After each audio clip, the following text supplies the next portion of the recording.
Thank you, Michael. Just because I didn't have this after the Big 12 championship, I just want to recognize some of the players that really had incredible games in the Big 12 championship.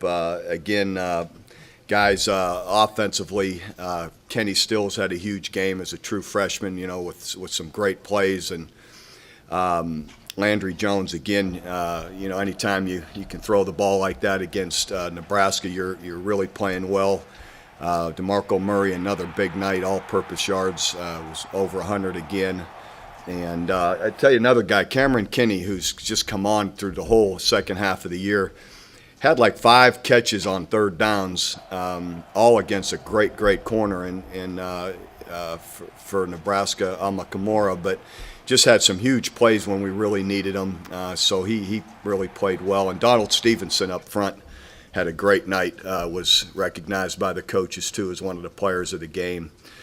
Defensively, Travis Lewis comes up with 3 turnovers. The interception in the end zone was a huge play in the game, and then recovers a couple fumbles. And Price Macon, a older fifth-year senior guy that's been knocked out of a couple of seasons of play because of some injuries, comes in and had a career night with 5 tackles for loss, 3 sacks, 2 forced fumbles. It's just really pleasing as a coach to watch a guy like Price to come in and at the end of his career and to make an impact like he did was really special. DeMontre Hurst really had a great night covering, along with several other guys. And then, it's positive to see Jimmy make 2 fourth-quarter field goals when we had to have them. Was a big factor in the game too, kicking game-wise. So anyway, that's got us in a position here to be in the Fiesta Bowl playing Connecticut. Randy Edsel and his staff have done an excellent job there.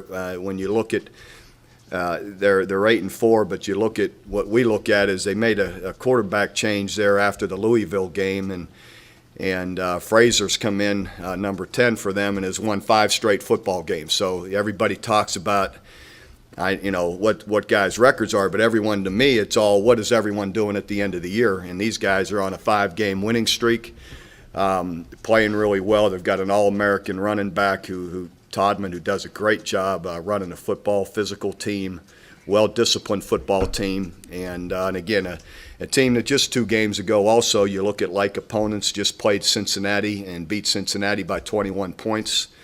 So again, they're really playing well, and a very good and solid football team, and a well-coached football team. So it'll be a challenge, like they always are. Anytime you're playing another champion of another conference, those are tough games. And so far we've had a good few days of practice. We only have one guy to this point that's injured that changes where we played our last game, and that's Roy Finch. Had a reoccurrence of his hairline fracture in his foot that he had to have some pins put in, and the doctors estimate he'll be out 6 to 7 weeks, and then he'll be able to return to workouts and play. So hopefully we could stay healthy through this time. Our players will practice through tomorrow, and then we will give them a few days to go home, enjoy Christmas break with their families, and we rejoin back out in Phoenix on the 26th. What we've done this week, up until they left, we've had a normal game week of Monday through Thursday practice like we would getting ready for a game. And so after tomorrow's practice, which would complete a Thursday practice, our game plan will be installed, and then we'll go back through it when we get out to the bowl game. We'll go back through a normal Monday through Friday routine leading up to the game. Could you talk about your decision to go with the co-offensive coordinators and how you envision that? With promoting Josh Heupel and Jay Norvell to co-offensive coordinators, I feel it gives us the best opportunity to continue with the direction our offense has been in, to work to our players, what they do best. I think we have always done a good job here of working to what our players do best and complimenting them. And I feel, Jay and Josh understand what we have. They understand our personnel, what we're able to do well, what maybe we're not, and gives us the best opportunity to maximize our players' talents and work our offense the way we have been working it. And I say that because we've had multiple offensive coordinators here through the years. I want this to be the right way, but we've won, 7 Big 12 championships with 6 quarterbacks. And that says a lot about our ability to continue our system, maximize our quarterbacks and other guys around them, their potential, their ability, and play to it. And I believe these guys understand our personnel better than anyone I'm going to bring in. And I have confidence that they've got the experience and understanding of what we do on to continue the same path we have been on and competing for championships, and believe they'll be able to do that. You've always, when you've needed a coordinator, you've always promoted from within. What are in addition to what you just said, what are the other advantages? I would seem like that'd be great for morale as well. It is. It's great for everything. I've always structurally, hopefully, have built our staff that way. And it was intentional from the beginning that we would never have to, hopefully, as long as I believe in the direction we're going and like the direction we're going, we should not have to wholesale change.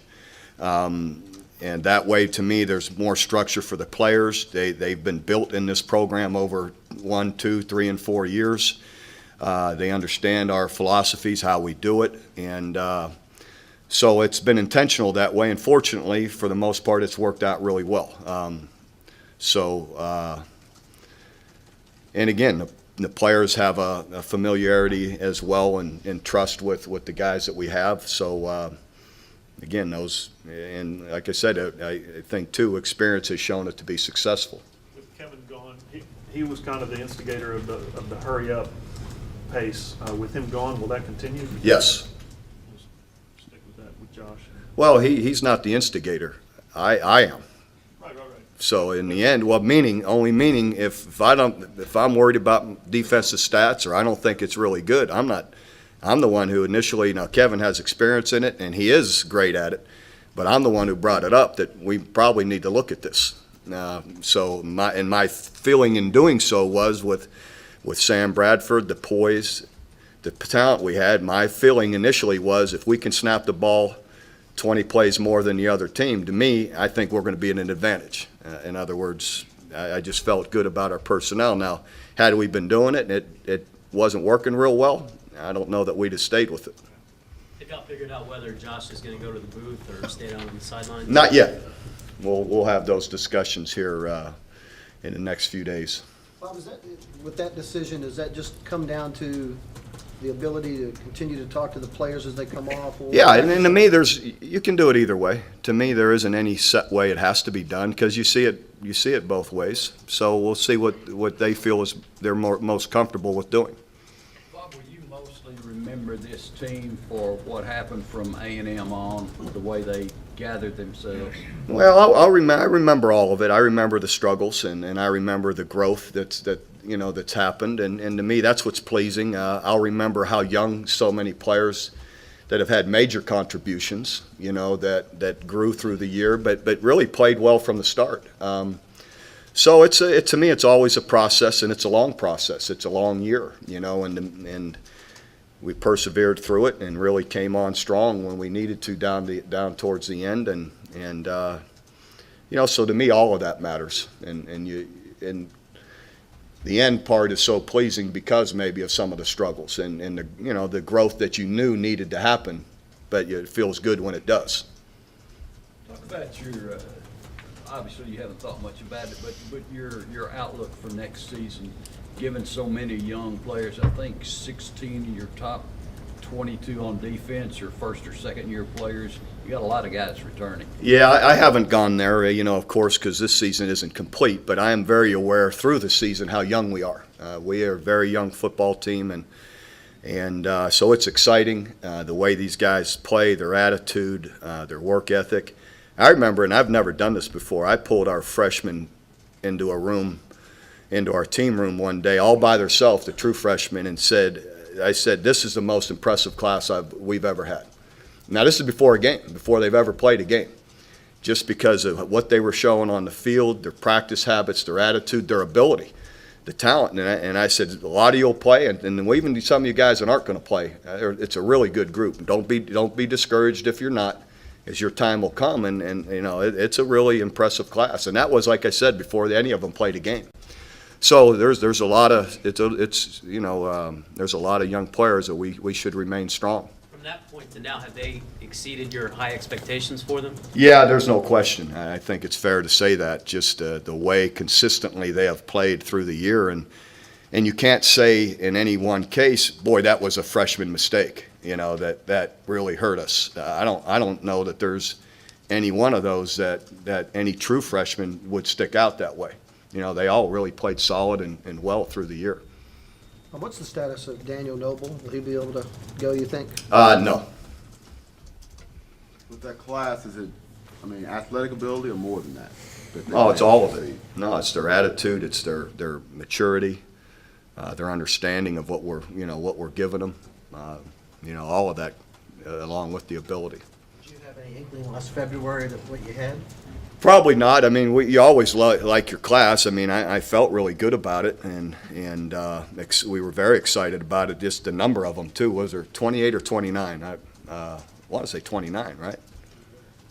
29. So it was and all freshmen and all. So we felt really good about it. But of course, when you start to work with them, which we got to see a few of them in winter conditioning. 4 guys came early, and you started to see right there that we could tell in spring ball early that a few of them were really going to stick out. With your vacancy on your staff, are you looking for a fullbacks tight ends coach, or are you open to different options? We'll see. I got in my mind what I'm thinking about, but I'm not willing to talk about it. So everybody can go to speculating, and that makes for good papers. But in the end, I'll think through it and make a decision sometime after the bowl game. Has Uwe called you? Yeah, if Uwe could coach more than just one guy, I'd hire him. But he'd be a good coach, though. Other than the final scores, I bring this up because you guys are going back to Phoenix for the Fiesta Bowl. Other than the final scores and the L in the loss column, what did you dislike about the 2006 and the 2007 games? Whether it was the way you started, or things happen, big plays late, or whatever. Well, any of it, anytime you lose, you don't like any of it. So in the end, that's fair to say, right? You could take all of it. I think it's characterized. Both those games are characterized as slow starts. You guys fell behind both teams early. Doesn't mean you have to stay that way. We fell behind 17-0 to Nebraska in the Big 12 championship game. So, it doesn't. It's a long night, and it's like that game was, and it's a 3.5, 4 hour process. So you got to keep playing. Can you give us an update on Adrian Taylor? Did he have surgery? He did. He had surgery on his Achilles tendon. And the surgery went fine. He's been in a cast and wheeling around on some type of scooter it's really pretty efficient. Beats the heck out of crutches. And lately he's returned to the hospital just because of some blood clots, but they feel they have it all under control, and it's not uncommon for that to happen, after those surgeries. So hopefully he'll, continue to progress well. So far, it's been that way. Has he talked to you about any plans he has or what he wants to do next? Not yet. I'm sure he's got to get through this and see where he's at after that.